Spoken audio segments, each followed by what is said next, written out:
তো hello friends, welcome back to my channel SP blogs. আজকের আপনাদের জন্য নিয়ে এসেছি একটি নতুন ইন্টারেস্টিং ভিডিও। তো চলো বন্ধুরা, ভিডিওটি শুরু করা যাক বেশি কথা না বলে। তো আজকে আমরা বানাতে চলেছি তুবড়ি, ঠিক আছে? ইলেকট্রিক তুবড়ি, যেটা বন্ধুরা, ইলেকট্রিক তুবড়ি নয়, এটা লাল বসে বানাচ্ছে, ঠিক আছে? ইলেকট্রিক তুবড়ি ভিডিও আমার চ্যানেলে আপলোড করে আছে, আপনারা চাইলে গিয়ে দেখতে পারেন। তো সবাই প্রথমে আমরা নিয়ে নেবো সোডা 400 গ্রাম। তো সোডা নেওয়ার কাজ শেষ।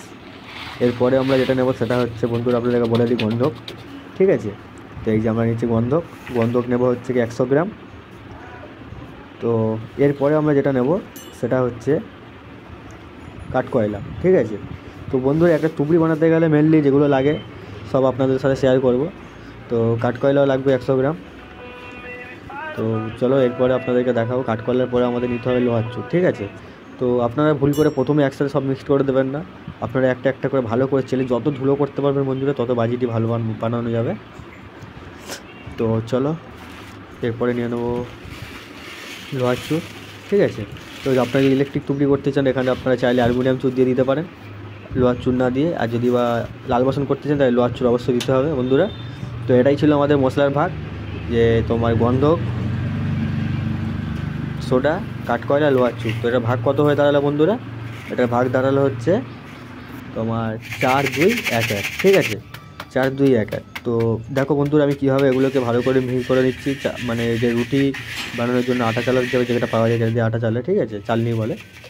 তো ওই জিনিসটা দিয়ে আমরা ভালো করে সবগুলোকে চেলে নেবো, ঠিক আছে? তো আপনারা ভুলে লোয়ার হামাল স্টারে করতে যাবে না, তাহলে বন্ধুরা আপনি তো উড়েই যাবেন, সাথে আপনার ঘর বাড়ি সব উড়ে যাবে যদি একটু ফায়ার হয়ে যায়, ঠিক আছে?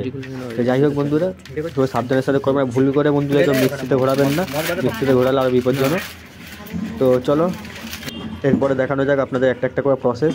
তো আপনারা আশা করছি এই ভিডিওটি দেখলে পুরো প্রসেসটি বুঝতে পারবেন যে আমি কীভাবে বানাচ্ছি, ঠিক আছে? আমি কোনো বাজির স্পেশালিস্ট নয়, বা আমি কোনো বাজি ফাজি বানাই না, ঠিক আছে? সামনে একটা দিওয়ালি এসেছিলো, তাই ভাবলাম একটা চেষ্টা করে দেখা যায় যদি বানাতে পারি।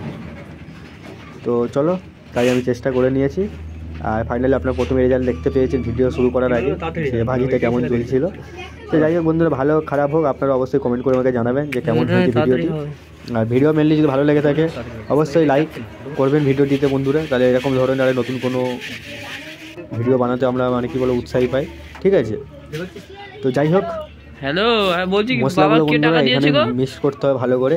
যত বন্ধুরা ভালো করে মশলা মিক্স করতে পারবেন তত কিন্তু আপনাদের ফায়দা, ঠিক আছে? হ্যাঁ। তো চলো বন্ধুরা, ভিডিওটা বেশি বড় হয়ে যাবে বলে আপনাদেরকে স্কিপ করে করে দেখাচ্ছি, ঠিক আছে? তো এটা প্রায় 1 ঘন্টার কাছাকাছি ভিডিও হয়ে গেছে, ঠিক আছে? যাই হোক, আপনাদের কেটে কেটে দেখাচ্ছি শর্টে, যাতে আপনারা বুঝতে পারেন, বেশি সময় নষ্ট না হয়। তো দেখো, মশলাটা পুরো কমপ্লিট ভালো করে মাখানো হয়ে গেলে, ঠিক আছে? তো চলো, আমার তো মাখানো হয়নি এখনও, আমি আপনাদেরকে বলে দিই। দাও, এই মশলাটা ভালো করে মাখালে যে মশলার কালার দেখছো, কালারটা পুরো চেঞ্জ হয়ে যাবে। তো আপনারা ভিডিও দেখতে থাকো, আমি তো মাখাচ্ছি, আপনারা দেখতেই পাবেন যে কীভাবে কালার চেঞ্জ হচ্ছে, ঠিক আছে? তো আমি দুঃখিত একটা জায়গায় বন্ধুরা, আমি একটু ভিডিওটি স্কিপ করে করে দিচ্ছি, যাতে আপনাদের বুঝতে সুবিধা হয়, আর আমার মানে বলতেও সুবিধা হয়, টাইমটা কম লাগে, ঠিক আছে? তো দেখো, মশলাটা ভালো করে মিক্স করে নেওয়ার পরে লাস্টে আপনারা এটার মধ্যে লোহার চুন অ্যাড করবেন, ঠিক আছে? সবাই প্রথমে লোহার চুন দিয়ে দেবেন না, তাহলে কিন্তু আপনাদের হাত ফাত কেটে যাওয়ার চান্স থাকতে পারে। ভালো করে মিক্স করতে গিয়ে লোহাতে ফায়ার হয়ে যেতে পারে, গিয়ে আগুন লেগে যেতে পারে, ঠিক আছে? অনেক কিছু ব্যাপার আছে বন্ধুরা, বাজি বানাতে গেলে সবসময় সেফটি আগে মেনটেন করতে হয়। তো সবাই প্রথমে মশলাগুলো ভালো করে মিক্স করে নিচ্ছি আমি, ঠিক আছে? তো আপনারা দেখতেই পাচ্ছ কীভাবে মশলাগুলো মিক্স করছে। তো এইভাবে আপনারা পুরো ভালো করে মশলাটা মিক্স করে নেবেন। তো আসলে দেখতেই পাচ্ছেন কালারটা কীভাবে চেঞ্জ হয়েছে আস্তে আস্তে, ঠিক আছে? তো এইরকমভাবে বন্ধুরা পুরো বাজির কালার চেঞ্জ হয়ে যাবে। তো আমি কন্টিনিউ হয়তো বকে যাচ্ছি, আপনাদের হয়তো খারাপ লাগতেই পারে, তো কিছু করার নেই বন্ধুরা, আপনাদেরকে বোঝাতে গেলে আমার বকতেই হবে। তো আপনারা দেখতেই পাচ্ছ যে আমি কীভাবে ভালো করে ঘষে তোমার মিক্স করছি একসাথে। তো আপনারা চাইলে এইভাবে করতে পারেন, বা আপনারা যদি অন্য কোনো আইডিয়া জানা থাকে আপনারা অবশ্যই করতে পারেন, বা এই সমস্ত মালে একবার চালনিতে তুলে দিয়ে আপনারা একবার চেলে নিতে পারেন, ঠিক আছে? তো এই দেখো, ফাইনালি আমার লোহার চুন চলে এসেছে। এইবারে লোহার চুটের সাথে মিক্স করবো। তো মিক্স করার আগে আপনার লোহার চুট যদি একটু বড় থেকে থাকে, ঠিক আছে, বড় বড় দানা হয়ে থাকে, আপনারা অবশ্যই ওটাকে হামাল ডিস্ট্রে ফেলে আগে ভেঙে নেবেন, ঠিক আছে? বা আপনারা হ্যামার ইউজ করে ওটাকে পিটিয়ে ভেঙে নিতে পারেন। তাই বন্ধুরা, লোহার চুট যত ছোট হবে ফুল তত ভালো হবে, আর বেশি বড় হয়ে গেলে তুবড়ির মুখ জাম হয়ে যাবে, পরে তুবড়িটি ব্লাস্ট হয়ে যেতে পারে, ঠিক আছে? তো যাই হোক, আমি আগেই বলেছি, এখনো বলছি, আমি কোনো তুবড়ি স্পেশালিস্ট নয়, আমি কোনো বাজি স্পেশালিস্ট নই, আমি আপনাদের মতো একজন সাধারণ মানুষ। আমি চেষ্টা করছি বানানোর, যে আমি বানাতে পারি কিনা। ঠিক আছে। সব কাজই মানুষ করে বন্ধুরা, এমন কিছু নেই যে বাইরের অন্য দুনিয়া থেকে মানুষ এসে করে দিয়েছে এসব কিছুই নেই, সবই মানুষ করে। তবে হ্যাঁ, যে কোনো জিনিসের অভিজ্ঞতা অভ্যেস থাকা দরকার। তো যাই হোক, দুটোর মধ্যে আমার কিছুই নেই, আমি নতুন ট্রাই করছি। তো এরপর আপনারা যেটা করতে হবে, তুবড়ির খোল, এই যে দেখতেই পাচ্ছেন তুবড়ির খোল আছে। তো তুবড়ির খোলে সবসময় মুখগুলো ছোটো থাকে, আপনারা কাঁচি দিয়ে বা অন্য কিছু দিয়ে চাইলে আপনারা মুখটাকে ভালো করে গোল করে বড় করে নিতে পারেন, ঠিক আছে। তাতে কী হবে বন্ধুরা, তুবড়ির ফোর্সটা হয়তো একটু কমে যেতে পারে, কিন্তু তুবড়িটা খুবই ভালো হবে। আর মুখ ছোটো থাকলে কী হয় বন্ধুরা, তুবড়ির ফোর্স বাড়ার সাথে সাথেই ব্লাস্ট হয়ে যাবে, ঠিক আছে। তো মেনলি মুখ বড় করার একটাই কারণ, মুখ ছোটো থাকলে বন্ধুরা আপনাদের তুবড়ি ব্লাস্ট হবেই হবে, ঠিক আছে। তো চলো আমি প্রত্যেকটা মুখ বড় করে নিচ্ছি। এবারে মশলা ফোটার সময়, তো মশলা ফোটার সময় যে তুবড়ি যে মুখটা ফুটো করেছিল ওইটার মধ্যে আঙুল দিয়ে রাখবে, আর এদিক দিয়ে মশলা ঢোকাবে, ঠিক আছে, পেছন থেকে। আর সামনের মুখটার মধ্যে আঙুল দিয়ে রাখবে ভালো করে। আপনাকে এটাই হচ্ছে কি তুবড়ির হাইট নেওয়ার মেন ট্রিক্স। আপনারা যত প্রেস করতে পারবেন, যত প্রেসার দিয়ে চাপতে পারবেন, তত আপনাদের তুবড়িটা ফোর্স নেবে। তো দেখতেই পাচ্ছ আমরা কীভাবে করছি, ঠিক আছে। পুরো ভেতরে ঢুকিয়ে দিয়ে মশলাগুলো আঙুল দিয়ে চেপে চেপে চেপে চেপে ভরতে হবে।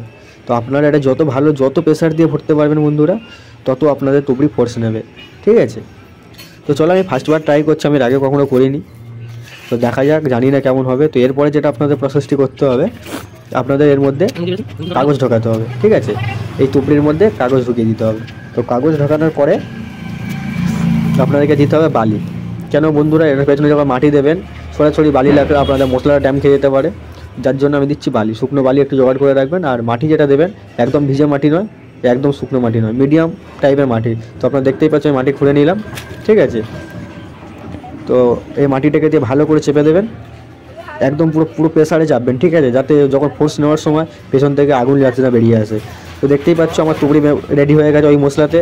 তো ওই মশলা দিয়ে আমরা 6টা তুবড়ি বানিয়েছি। তো চলো আপনাদেরকে তুবড়ি জ্বালিয়ে দেখাচ্ছি। তো বন্ধুরা, ভিডিও এটাই ছিল। ভিডিওটি ভালো লাগলে লাইক, কমেন্ট, শেয়ার, সাবস্ক্রাইব করতে ভুলবেন না বন্ধুরা। আপনার এই ছোটো ভাইয়ের জন্য টাটা, দেখা হচ্ছে নেক্সট ভিডিওতে।